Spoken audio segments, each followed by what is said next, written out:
an American entrepreneur.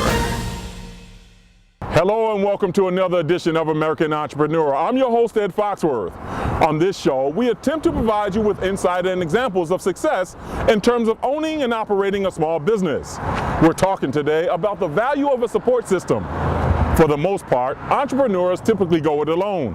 But what would it be like if you had backing from someone who understood you, the crazy hours, and the perseverance that it takes to realize your dream? Winding their way from one opportunity to the next, Kamal and Talisa Norton landed on All Pro Printing. Taking calculated risks with some innovative ideas, they have expanded their business into several markets, all while maintaining a home and supporting each other. As a result, they are this week's Entrepreneur in Focus. And we're here at All Pro in Detroit, Michigan. We're talking with a husband and wife team that started this company called All Pro. Tell me about the early days, if you would. Actually, it started back when I was at Wayne State. Well, it's kind of like a mixture of things. I was at Wayne State. We used to own a record store back in Detroit, Curtis, Wyoming, and I started doing like design work for some of the customers who would come in. So it just grew and grew. I got customers from school, from the record store. The next thing you know, I didn't want to work at the record store anymore. I wanted to just go home and do design work. So between the mixture of the two, started All Pro Color and went from there. I think he's leaving out a key component here. He just didn't get customers. Basically, he was trying to produce remember the guys you were trying to produce? Oh, right, He was trying to produce these two guys, and he was hiring people to do graphics, and then from working in the record company, he was putting together mix-CDs, so he would hire somebody to do graphics. And then after a while, he said, you know how much he charging me? I can learn how to do this. And he picked up a book and taught himself Photoshop. Wow. So, because he was cheap. So. I wasn't about being cheap. It was just that, well, for one, that's what I went to school for. I went to school for architecture and design and drafting and that kind of thing. So it's like, man, I'm paying somebody some money to do something that I'm doing it anyway. Yeah. So that's just what I did. So you parlayed that information. Did you start out? Did you go to corporate America first after college? Was there any kind of step there? Honestly, no, never. And what's really strange about it is just like we've really been blessed from the people who we know. Like people always say, Detroit is a real small town. You know what I mean? It's a big small town, and it really is because for me especially, by me going to Wayne State, going to Cass, and then us having a small business in Detroit, I just knew so many people. And then I was just able to turn that over into my business. And it just grew from there. Mm-hmm. And then one of the good things too was, our overhead was very low in the beginning, and we were able to command a lot for our product at the time. So it allowed you to grow a lot faster. Tell me about the entrepreneurial spirit. When did you decide that instead of going maybe into corporate America, that you really wanted to do this for yourself? The market crash for me. The market crashed? Yeah. Yeah, he was in school.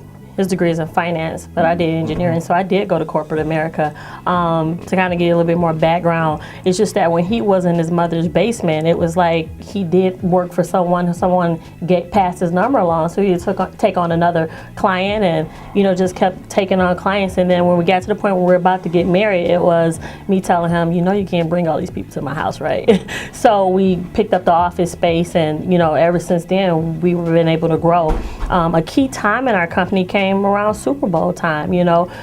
Somehow we became a go-to printer, and it really allowed us to get a lot of extra collateral to reinvest in ourselves and do a little bit more. So that's pretty much, we've been reinvesting in ourselves over and over again. You mentioned a key time, but I'm wondering if, we've been talking about business development. Was there something that helped you to say that this could be the ticket? Was there a vision for you? Were you simply kind of by default just fell into this? I can say he kind of fell into it. It was kind of like since the beginning of when we got married, I was working a full-time job, and he had so many customers, and we had just picked up the office or whatever.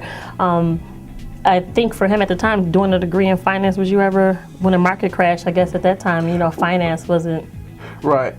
See, I always had this big entrepreneurial spirit. Even like the day when I was going to graduate from college, I had already got together with one of my professors and a couple of my friends that I went to college with and high school with. Their parents had they had an insurance office, and my best friend, his parents had an accounting office, and I was going to do consultations in both of those offices. But this just worked out to be so much better. Yeah. Yeah. So now that you look back at it, was that the best move for you? Was there something else you wish you had done differently? Are there any regrets? Well, It's a blessing and it's a curse sometimes.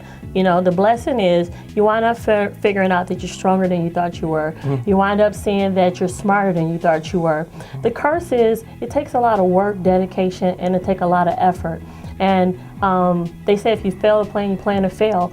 And one of the things that's out there is a fine line when you go from a professionally managed company to an entrepreneurially managed company to a professional managed company. And a lot of times people have a hard time understanding the difference and making that transition. You know, especially when you're trying to do it all without the help of banks and stuff like that. That transition period is really important. But one thing I wanted to add also too is for any entrepreneur that when you're in the fetal stages of your business, and let's just say you are getting good income coming in and making money, the best thing to always do is to invest in yourself, because one of the mistakes that we made was we did some real estate investments and we really didn't have time for it. You know what I mean? It's like you trying to make some money on one side, but really what you're supposed to be doing is this. And I learned some valuable life lessons dealing with real estate. Was it a matter of multitasking or not having a clear vision? It was a matter of when you're so entrenched into doing something that you love and you're trying to grow, why would you waste your time, energy, and money in something that you really don't care about? And that talk to us a little bit about that support group and what it takes, and obviously for your dream to come true. Well, first off, your support group has to start at home. Mm-hmm. And of course with God, without him you don't have anything. But really at home, because that's where you're at, and my wife. Mm-hmm. That's so sweet. And you just gotta have that, because without it, you're gonna, in order to have anything already, you're gonna have to put in a lot of work. And if you don't have anybody to lean on or anything to fall back on, you're gonna fall on your face. Period. You can't do everything on your own. What I mean? And that's emotionally, physically, and financially too.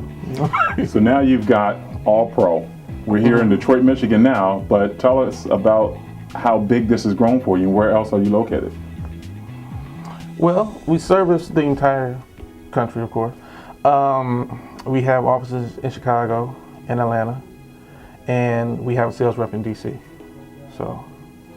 One of the great things about our pro is just that, I'm telling you about the clients we had coming through the door and how we were servicing them, working till 4 and 5 in the morning to service them. But I have to give Kamal a lot of credit, because at the time he was very in tune with the internet and e-commerce and how much more business we would have if we transitioned to e-commerce. And he did a lot of forward thinking to get our website, our internet sales, up to par, to create a brand, a structured brand. It's kind of funny for me, because when you think about a company, you think about, if you thought about books, you'll think about going into Borders or what's the other one now, Barnes & Noble. Mm-hmm. But if you think about an online brand, a strong online brand is Amazon, right? Same company, but two, totally different, brand strengths, right? So when I think about us, whatever, he was already there, right? So as our sales in the office, plateaued, or graphic design is a low barrier to entry profession. So it's graphic design started coming up everywhere. We were doing a lot more online and able to advance our company and take it to the next level because of his futuristic thinking of online sales. So if you could give the top 3 points in terms of advice to someone who's watching this, who is in college now or graduating, and they're at a crossroads, they want to start, but they're hesitant, they don't necessarily know, help them to avoid some potholes. Well, I think the first thing that you got to be decisive in what you want to do. That's number 1. Number 2 is whatever that you do decide to do, you need to educate yourself on what you don't go into anything blind, because if you go into it too blind, if you're working with low money or high money, you're gonna mess it all up because you don't know what you're doing. You know what I mean? And then, number one, go after it. Give yourself the proper education and put your best foot forward, and try to knock it out. It's funny, I wouldn't disagree with anything that he said.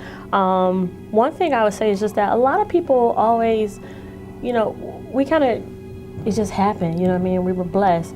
And we still trying to figure out so much more, and we still got dreams of how much further we would like to go. But a lot of people get wrapped up in a business plan, right? And I always tell them, start doing. If you start doing something, it'll tell you.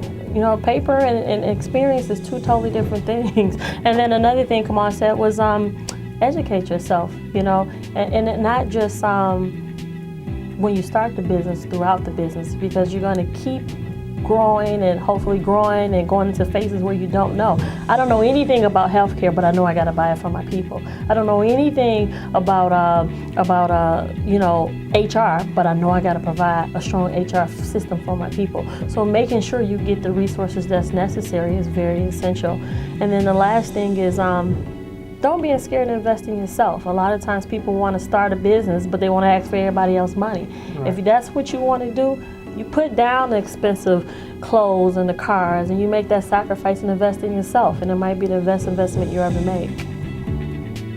Fantastic story. Thank you very much. Not a problem. All right. American Entrepreneur will return in a moment.